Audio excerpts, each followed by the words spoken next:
வணக்கம். கார் கண்ணாடி உடைப்பு அவசரப்பட்டு விட்டாரா ஜேம்ஸ் வசந்தன்? இது குறித்து தான் பார்க்க போறோம். இசையமைப்பாளரும் நிகழ்ச்சி தொகுப்பாளருமான ஜேம்ஸ் வசந்தனுடைய கார் கண்ணாடி உடைக்கப்பட்டிருக்கு. உடைக்கப்பட்ட கார் கண்ணாடி உடைச்ச உடனே அவரு ஒரு சமூக வலைத்தளத்துல ஒரு வீடியோ போட்டாரு. அதை அடுத்து காவல்துறையில புகார் கொடுத்திருக்காரு. அப்படி புகார் கொடுக்கும்போது என்ன சொல்லியிருக்காரு அப்படின்னா, சந்தேகமா இருக்கு. ஒரு தருதலையா தற்குறியா அப்படின்னு தெரியல அப்படின்னு சொல்லியிருக்காரு. அவர் ஆழமா கார் கண்ணாடி தான் உடைச்சிருக்காங்க அப்படின்னு சொன்னதுக்கான காரணம் என்ன அப்படின்னா, அந்த கல்லால அடிச்சு அந்த கல்லு உள்ள சீட்டுக்குள்ள போய் கிடந்திருக்கு. அப்படி கிடக்கிறப்ப இது ஒரு பெரிய சந்தேகத்தை ஏற்படுத்துது. யதார்த்தமா விபத்துல நம்ம போறோம், வேற ஏதாவது வண்டி மோதுறது வைக்கிறது அதெல்லாம் கணக்கு வேற.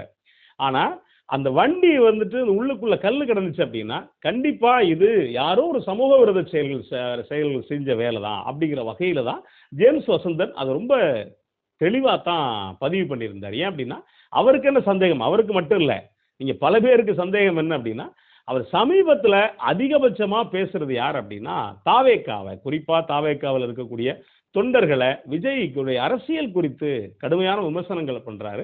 அந்த விமர்சனம் அப்படிங்கிறது உண்மையிலேயே இங்க இருக்கக்கூடிய தமிழ் சமூகத்தில் இருக்கக்கூடிய இளைஞர்கள் மேல உள்ள அக்கறையில கரிசனத்தை தான் அப்படி ஒரு பதிவை பண்றாரு. பல இடங்கள்ல பேசுறாரு. சமீபத்தில் கூட ஒரு சேனல்ல இந்த தாவேக்காவில் இருக்கக்கூடிய இளைஞர்களோட ஒரு பேசியிருந்தாரு.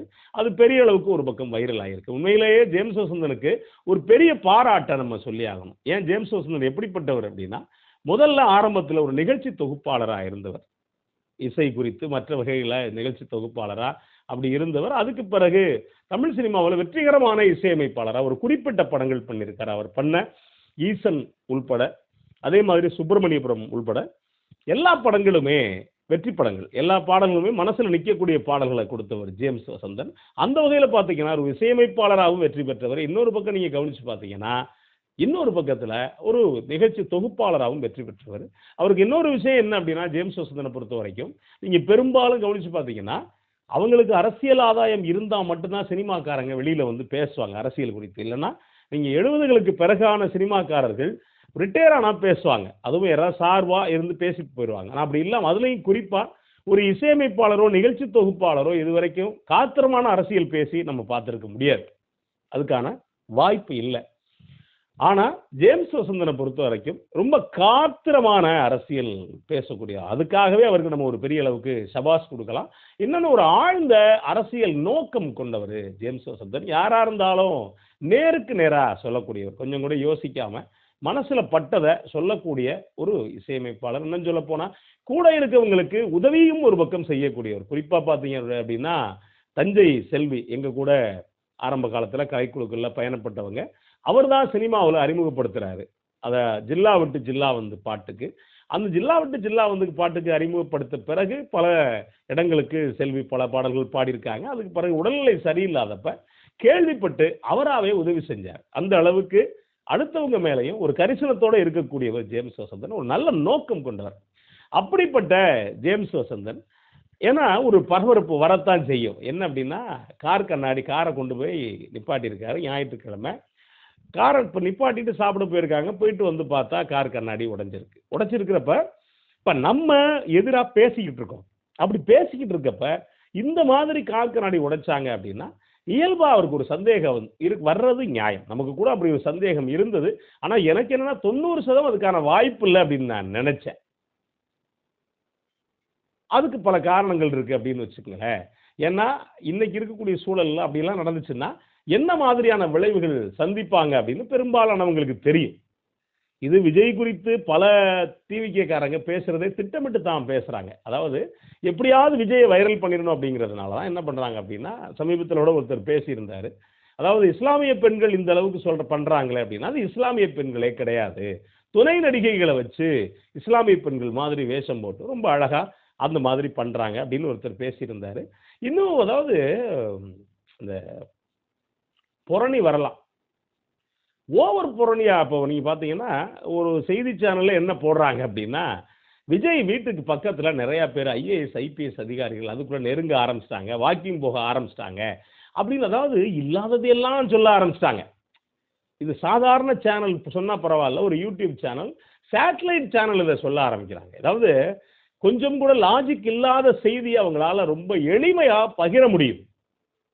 நம்புறாங்களா நம்ப மாட்டாங்களா அதெல்லாம் இல்லை.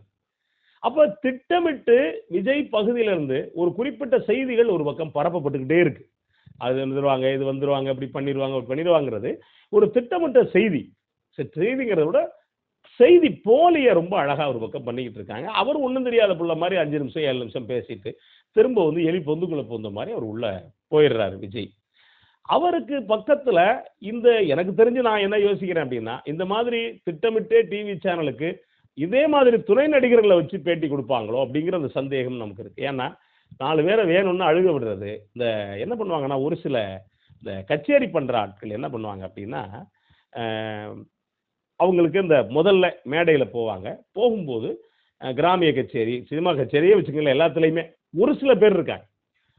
போயிட்டு இந்த பக்தி பாட்டு பாடுறப்ப அவங்களுக்கு என்னன்னா, இந்த கச்சேரி நல்லா இருக்குன்னு மக்கள் சொல்லணும். அதுக்கு என்ன பண்ணுவாங்க அப்படின்னா, கூடவே ஒரு ஆளு 2 ஆள கூட்டு போவாங்க. அவர் கூட்டத்திலே இருப்பார். இந்த பாருங்க ஒரு சில இந்த மோடி வித்தையெல்லாம் இருக்குல்ல, மோடி வித்தைனா அந்த மோடி வித்தை இல்ல, இந்த பாம்பாட்டி வித்தையெல்லாம் இருக்குல்ல.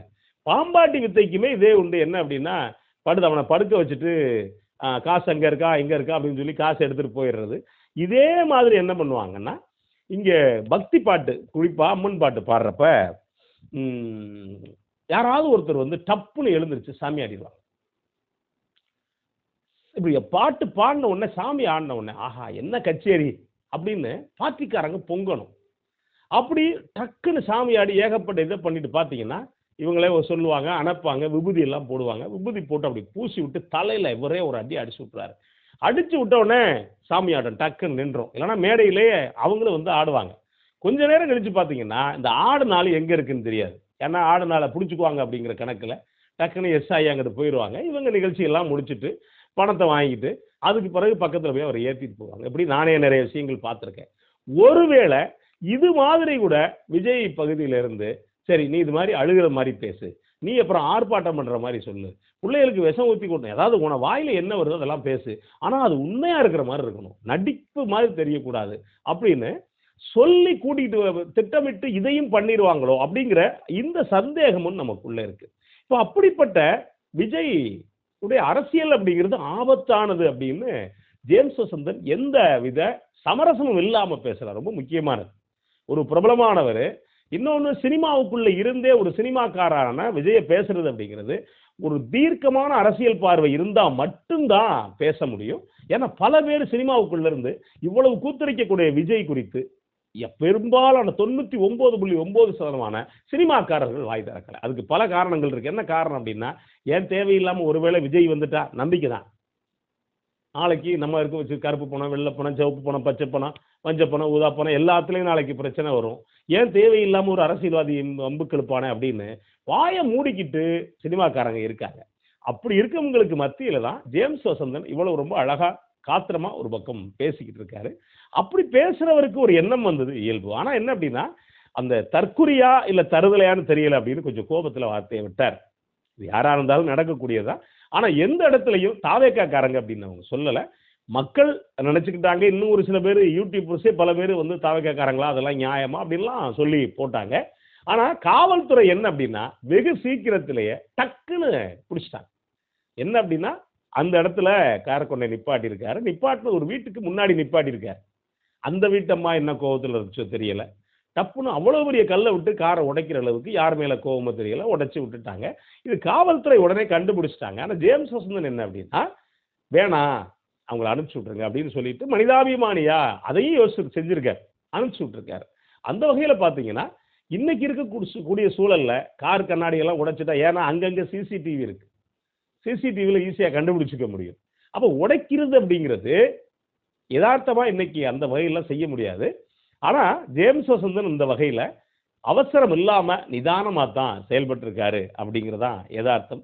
நன்றி, வணக்கம்.